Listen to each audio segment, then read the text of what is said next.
दिल्ली को एक देश की राजधानी के रूप में स्थापित करने के लिए केजरीवाल जी ने कोई ऐसा कदम उठाया, आपको क्या लगता है?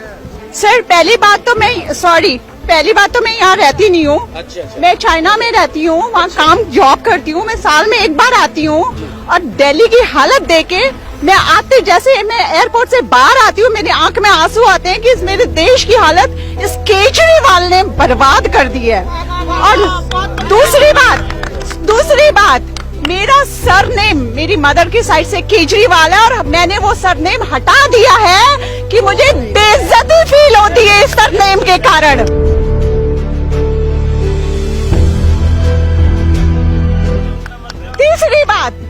तीसरी बात बिजली फ्री, पानी फ्री, इन सबको फ्री का लालच दिया है। खाली वोट की राजनीति, जिसको काम करना होता है ना वो कभी फ्री का लालच नहीं देता है। वो अपने काम से, जैसे मोदी जी के नाम से हम वोट देते हैं। जब मोदी जी नहीं आए थे उससे पहले मैं चाइना की सड़कों पे जब घूमती थी, मैं वहाँ काम करती हूँ और मुझे लगता था, because China is a communist country, मुझे लगता था यहाँ पे अगर मुझे कोई उठा के भी ले जाएगा या कोई गलत केस भी डाल देगा तो हमारी गवर्नमेंट, कांग्रेस गवर्नमेंट हेल्प नहीं करने आएगी। मैं इतनी इनसिक्योर थी, मुझे डर लगता था। मैं कृष्णा को मानती हूँ, मैं अपनी इसकी कसम खा के कह रही हूँ। और आज जब से मोदी जी आए हैं हम यूं करके घूमते हैं, हमें इतनी सिक्योरिटी रहती है मोदी जी से।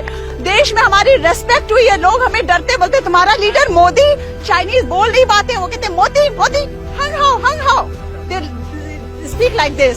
तो मोदी जी के कारण हम सिक्योर हुए, हमारी इज्जत बढ़ी है। सच में मैं मजाक नहीं कर रही हूँ, वो काम करते हैं। हमारे अमित शाह जब उन्होंने कहा था कि 370 को उस पे जान दे देंगे, बड़ा खुशी हुई थी कि हमारे देश में कोई देश प्रेम करने वाला बंदा है। हमारे नाजायज फायदा क्यों उठाते हैं हमारे देश के ये अरविंद केजरीवाल, कांग्रेस, ये आपके ममता दीदी, इन लोगों की वजह से फायदा उठाते हैं, वरना लोगों की हिम्मत नहीं होती है।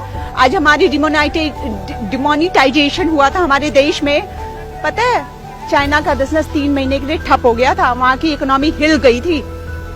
मोदी जी ने यहाँ बैठे बैठे दूसरे देशों को हिला दिया था और यहाँ हम रो रहे थे कि हमारी जेब फट गई है, हम लाइन में लग रहे हैं, कोई लाइन में नहीं लग रहा था।